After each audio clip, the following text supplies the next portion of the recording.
Ternyata dengan kekuasaan bisa meninggalkan. Mau tinggalkan rumah sakit, tanda tangan. Mau meninggalkan Islamic Center, tanda tangan. Mau meninggalkan mesin lampu PLN wakaf untuk pondok pesantren 500 juta sebulan, tanda tangan.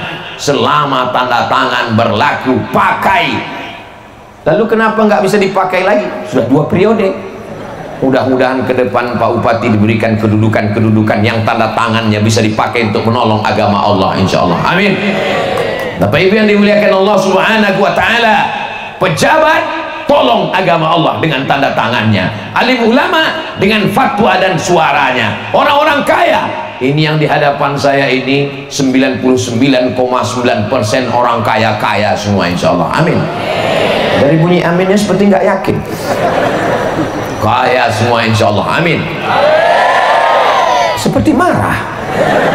Kalau kaya, gunakanlah harta untuk menolong agama Allah. Ini gedung yang mewah, megah, warnanya hijau, masya Allah, tabarakallah. Saya sangka semua cuma duduk di bawah, rupanya yang di atas banyak juga. Masya Allah. Saya sangka saya dengan kiai lah yang paling tinggi di sini, kami lah yang paling tinggi, rupanya mereka lebih tinggi lagi. Luar biasa mereka ini. Bapak Ibu yang dimuliakan Allah Subhanahu wa Ta'ala, ketika kita mati menghadap Allah Subhanahu wa Ta'ala, semuanya terputus, semuanya tidak lagi bisa mengalir. Yang selama ini rajin sholat tahajud, stop. Yang selama ini rajin baca Yasin, stop. Ibu-ibu, masih ada acara wirid Yasin hari Jumat? Masih? Alhamdulillah. Saking panasnya udah nggak bisa jawab lagi, ibu. Masih ada, Bu? Dengar saya suaranya, bukan nggak dengar. Tapi begitu kita meninggal dunia, semuanya hilang. Andai kita meninggal datang ikut wirid Yasin, lari semua mereka. Mereka tidak menyangka kita sebagai manusia. Yang kita tinggalkan adalah waladun solihun, anak-anak yang soleh, bukan somat. Anak-anak soleh inilah yang akan bangun di tengah malam berdoa, Rabbil firli wali walidayya warhamhuma kama rabbayani shaghira. Amin. Betapa bahagianya ibu, betapa bahagianya bapak, malam-malam bangun jam 2 malam terdengar suara Bismillahirrahmanirrahim, innalil muttaqina mafaza. Bapak bangun ngeliat, loh, masih jam 2 kok udah ada suara orang ngaji di masjid. Kata si ibu, itu bukan di masjid, Pak, di sebelah kamar kita. Kok ada suara mic di kamar? Anak kita lagi tahajud, Besti. Bukan seperti kamu sejak kita nikah nggak pernah sholat malam. Anak kita lagi tahajud di sebelah. Begitu mereka lihat pintu kamar, rupanya TV belum mati. Saudara yang dimuliakan Allah Subhanahu wa Ta'ala, menjaga pohon kayu mesti dari akarnya, batangnya, cabangnya, pucuknya dijaga dengan baik. Kadang akarnya selamat karena dalam tanah, pucuknya di atas akan dirusak oleh wereng, diusak oleh macam-macam penyakit, ulat, segala macam. Kita tidak sanggup menjaganya. Kalau kita tidak sanggup, maka kita cari alim ulama, kirimkan. Para habaib mendoakannya, para abah guru mendoakannya, para asatis, para ustadz mendoakannya. Insya Allah semua anak-anak kita ini selamat dari narkoba, selamat dari zina, selamat dari LGBT, selamat dari pergaulan bebas, selamat dari pacaran. Mereka akan menjadi harapan orang tua dan mertua. Ibu-ibu kalau mau cari calon menantu, walking dari sekarang, daripada nanti diambil orang. Betul kan, Dek?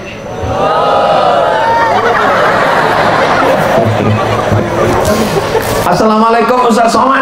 Waalaikumsalam. Bisa kita ketemu Pak Ustaz? Bisa. Ketemunya di mana Pak Ustaz? Di masjid. Enggak ketemu di rumah makan? Enggak. Kenapa? Takut saya yang bayar. Akhirnya kami ketemu di masjid. Ada apa, Bu? Anak perempuan saya Pak Ustaz. Apa? Ini bawa anak perempuan. Saya sudah punya istri. Saya khawatir, ada apa anak perempuannya, Bu? Anak perempuan saya ini Pak Ustadz sudah tamat sekolah, sudah kuliah, sudah kerja. Lalu apa masalahnya?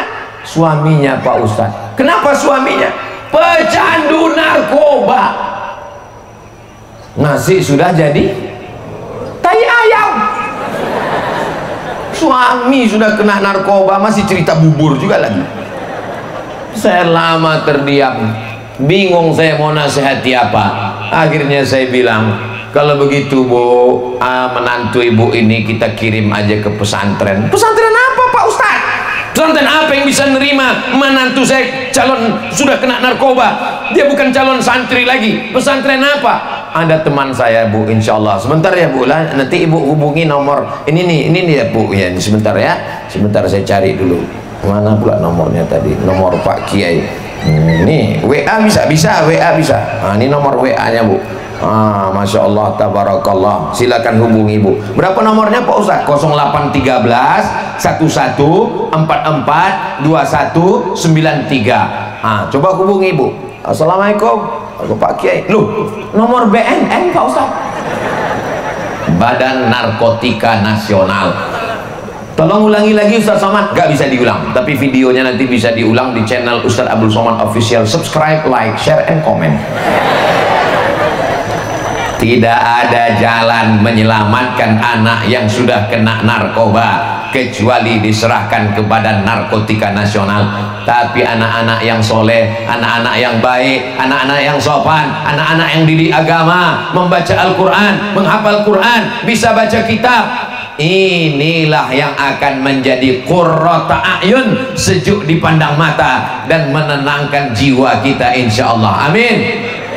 Bapak Ibu yang dimuliakan Allah Subhanahu wa taala, hari ini saya tenang meninggalkan anak keponakan saya. Kenapa? Yang anak belum masuk pondok dijaga sama istri, dijaga sama keluarga. Tapi anak-anak ponakan, anak saudara saya, anak kawan sahabat saya yang usia SMP dan SMA wajib masuk pondok. Enggak ada tawar-menawar, wajib. Kenapa begitu? Karena saya tidak bisa mengawal, menjaga. Ini saya pergi hari Jumat, hari Sabtu, hari Ahad, besok Senin pulang. Saya kalau pergi 3 malam, malam Sabtu, malam Ahad, malam Senin, nggak boleh lebih dari 3 malam. Kalau sampai lebih 3 malam disangka saya sudah buka cabang di Kalimantan. Bagaimana supaya kita tenang? Cara menenangkannya anak di pesantren. Tapi mendirikan pesantren kan tidak semudah innama amruhu idza arada syai'an ayyakula lahu kun fayakun. Bisa kalau Allah mau, tapi mesti ada sama-sama bekerja dan bekerja sama, akhirnya terwujudlah pesantren itu. Rukunnya ada 5. Rukun yang pertama ada masjid. Di masjid itulah kiai mendidik santri sholat berjamaah, sholat tahajud bersama, berzikir, membaca doa. Bagaimana cara membaca zikir yang benar? Afdalu zikri fa'lam annahu la ilaha illallah, la ilaha illallah. Setelah itu ditutup dengan kalimat haqqin 'alaiha nahya wa 'alaiha namutu wa biha nub'atsu insyaallah taala minal aminin. Anak santri diajak berzikir subhanallah wa bihamdihi subhanallahil azim, subhanallah wa bihamdihi subhanallahil azim. Diajarkan membaca tadarus bersama. Lalu kemudian di sana ada kiainya, ada abah gurunya, ada pimpinannya yang mengawal semua proses pembelajaran. Lebih dulu bangun daripada santri, santri lebih dulu tidur daripada mereka. Kita tidak bisa membayar gaji guru, kiai, alim, ulama. Kenapa? Siapa yang bisa membayar pendidikan? Tidak ada. Lalu yang kita bayar itu apa? Yang kita bayar itu uang makannya, yang kita bayar itu uang sekolahnya, yang kita bayar itu adalah waktu mereka yang terpakai. Adapun ilmu mereka, anak saya TK, waktu masih TK beberapa tahun yang lalu, Tiba-tiba pulang dia ke rumah, mau setor bacaan, baca setor. Bismillahirrahmanirrahim. Amma yatasaalun anin naba'il azim alladzi hum fihi mukhtalifun kalla saya'lamun summa kalla saya'lamun alam naj'alil arda mihada. Meleleh air mata saya, ya Allah. Gurumu di sekolah bisa mendidikmu, nak. Haru orang tua. Bapak ibu nanti kalau anaknya pulang tanya hafalannya, bacaan Qur'annya, baca kitabnya. Walaupun bapak ibu nggak bisa baca kitab, suruh aja dia baca kitab, baca. Nah, pura-pura anggukkan ya, bagus, bagus. Teruskan ya, teruskan. Menyenangkan hati guru-guru yang luar biasa. Saya datang ke sekolah anak saya, mau berterima kasih kepada guru-gurunya, mau saya cium tangan gurunya. Pas sampai di sekolah nggak jadi saya cium, gurunya perempuan. Siapa yang bisa mendidik anak-anak kita? Bukan senang bisa baca kitab. Kalau fa'il marfu'un wa alamatu raf'ihi dhammatun zahiratun fi akhirih, kalau ada huruf jar maka dia majrur, alamatnya kasroh. Itu bukan senang, bukan sama. Mohon maaf ya Bapak Ibu guru bahasa Inggris, jangan tersinggung. Dengar ceramah Ustaz Somad itu kuncinya satu, jangan tersinggung. Beberapa jamaah dengar ceramah saya tersinggung, pulang meninggal. Ra'aitu Muhammadan maf'ulun bih mansubun wa alamatun nasbihi fathatun zahiratun fi akhirih. Haza Muhammadun. Muhammadun. Zahaba Muhammadun. Fa'ilun marfu'un wa alamatu raf'ihi dhammatun zahiratun fi akhirih. Marartu bi Muhammadin. Majrurun wa alamatu jarrihi kasratun zahiratun fi akhirih. Muhammadun, Muhammadan, Muhammadin. Itu nggak ada dalam bahasa Inggris. Tanyalah guru bahasa Inggris. This is Muhammadun. I see Muhammadan. I'm walking with Muhammadin. Itu nggak ada. Bingung saya Pak Ustadz. Memang kalau terlalu panas bingung memang. Nanti tanya guru bahasa Arab, tanya bahasa Inggris, nyambung insya Allah. Artinya memahami bahasa Arab sulit, ribet, jelimet, payah. Belum lagi nahunya, belum lagi sorobnya, belum lagi balaghahnya, belum lagi ma'aninya, belum lagi bayatnya, belum lagi mantiknya, fikihnya, usul fikihnya, tajwidnya. Nun mati ketemu dengan qaf. Kita ditanya, mama, nun mati ketemu dengan qaf gimana? Qafnya lari karena nunnya udah mati. Ini bukan senang. Kita tinggal nerima hasilnya saja. Mestinya anak kita pulang kita tanya gimana bacaan Qur'annya, gimana nahunya, gimana sorobnya, gimana hafalan hadisnya. Bukan kita tanya siapa guru yang mukul, lalu kita lapor ke Pak Polisi, lapor. Siapa kita? Alhamdulillah saya dikirimi video seorang ibu ngamuk ke sekolah. Apa kata gurunya? Anakmu bawa pulang sendiri, ajar sendiri, didik sendiri, kasih nilai sendiri, kasih rapor sendiri, kasih ijazah sendiri. Mantap, setuju saya. Kita tidak bisa mendidik anak-anak kita dengan keterbatasan kita. Saya insya Allah kalau disuruh tablik akbar tausiah, nggak sombong, nggak angkuh, biiznillah, dengan izin Allah saya sanggup. Ceramah di tanah lapang insya Allah, di stadion insya Allah, di masjid insya Allah. Tapi kalau disuruh ceramah di TK, innalillah. Pernah saya diundang di TK, saya datang, saya sangka di TK guru wali muridnya, ternyata anak TK semua. Berikut ini mari kita dengarkan tausiah yang akan disampaikan oleh Profesor Abdul Somad. Nggak ada yang peduli satupun. Saya pun mulai ceramah dengan serius. Assalamualaikum warahmatullahi wabarakatuh. 5 menit saya ceramah, anak nggak diam juga. Mulai datang cemas saya, gawat ini. Hilang harkat martabat marwah saya hilang. Nah, akhirnya saya cari pawangnya. Ibu kepala TK ada? Saya Pak Ustadz, ibunya kecil aja. Tolong tenangkan ini Bu. Tanya ibunya maju. Anak-anak diam ya. Tepuk anak soleh. Anak soleh. Anak soleh. Semuanya tenang. Dengarkan Ustaz Somad ya. Iya ibu. Malunya saya. Kalau tahu dari tadi kan cuman gitu bisa. Bapak Ibu yang dimuliakan Allah, Allah cuma ingin mengatakan, hai Abdul Somad, kau boleh tabligh akbar, kau boleh ceramah, tapi mengatasi anak kecil ini kau belum tentu bisa. Begitu juga dengan bapak-bapak yang hebat-hebat. Pak polisi boleh jadi hebat bapak, tapi kalau di depan anak kan nggak bisa dipakai pistol. Diam, diam, diam. Saudara yang dimuliakan Allah Subhanahu wa ta'ala, Allah sudah berikan kelebihan masing-masing. Jangan katakan pisau silet tumpul karena tidak bisa memotong batang kelapa, tapi jangan katakan kampak tumpul karena tidak bisa memotong rambut. Semua sudah ada bagiannya masing-masing. Saya nggak nyambung Pak Ustadz antara pisau silet dengan batang kelapa. Memang kalau kepanasan gitu susah nyambung memang. Saudara yang dimuliakan Allah Subhanahu wa ta'ala, pondok pesantren, lembaga pendidikan yang unik belum tentu ada di tempat yang lain. Di Maroko saya belum ketemu, di Mesir yang mirip ada, Ruwak di Al-Azhar juga mereka dulu begitu, tapi di tempat kita memang pendidikan ini luar biasa. Mudah-mudahan Allah jaga Islam di Indonesia dengan pondok-pondok pesantren ini.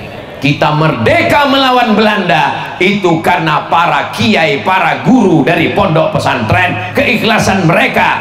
Mereka yang mengajarkan hubbul watan minal iman. Cinta negara, cinta Indonesia adalah bagian dari iman. Siapa yang mati memperjuangkan Indonesia, siapa yang berperang melawan Belanda, maka dia akan mati syahid bekerja sama TNI, bekerja sama Angkatan Jenderal Besar Panglima Bintang 5 Jenderal Sudirman. Datang pasukan Belanda mau menangkap Jenderal Sudirman, rupanya ada yang berkhianat. Belanda jahat, tapi ada yang lebih jahat. Belanda hitam, kulitnya warnanya sama dengan kita, hidungnya pesek orang kita, tapi otaknya otak Belanda. Di zaman itu mereka lah yang berkhianat. Mereka melapor kepada pasukan Belanda. Di sana ada Jenderal Sudirman sedang dengan pasukannya. Jenderal Sudirman tahu Belanda akan segera datang. Akhirnya pasukannya disuruh duduk berkeliling dan mereka bertahlil, afdhalul dzikri fa'lam annahu la ilaha illallah. Pasukan Belanda datang melihat, loh orang tahlilan kok. Akhirnya mereka pulang. Pengkhianat itu ditembak mati karena sudah memberikan informasi yang bohong 2 kali. Di dunia tidak dapat apa-apa, di akhirat neraka jahanam sudah menanti. Mati ditembak Belanda, bukan mati syahid, mati konyol. Orang bertanya kepada Panglima Besar Jenderal Sudirman, Jenderal Bintang 5, apa amalanmu wahai jenderal? Wuduknya tidak pernah putus, zikirnya tidak pernah putus, sholatnya tidak pernah tinggal. Orang beginilah yang sanggup memperjuangkan kedaulatan negara kesatuan Republik Indonesia. Hari pahlawan, memang betul 10 November hari pahlawan. Jangan lupa sebelum 10 November 22 Oktober. Ada apa dengan 22 Oktober? 22 Oktober para ulama dari pondok pesantren mengeluarkan resolusi jihad. Siapa yang mati melawan Belanda, matinya mati syahid. Mereka lah yang berteriak Allahu Akbar. Belanda lari pontang-panting. Yang bisa meneriakkan Allahu Akbar mereka yang sedang puasa, mereka yang takut kepada Allah. Orang kenyang tidak bisa berteriak Allahu Akbar. Saudara yang dimuliakan Allah Subhanahu wa ta'ala, pesantren bukan sarang radikal, pesantren bukan sarang teroris, pesantren adalah sarang para pencinta negara kesatuan Republik Indonesia. Merah darahku, putih tulangku. Tapi ketika sampai di pesantren Minhajul Abidin, merah karpetku, putih jubahku. Indonesia kita jaga. Selama pesantren masih ada, insya Allah bendera merah putih masih akan tetap berkibar. Indonesia masih akan tetap baldatun thayyibatun wa rabbun ghafur. Apakah alumni pesantren bisa jadi polisi? Bisa. Apakah alumni pesantren bisa jadi tentara? Bisa. 25 tahun perjalanan.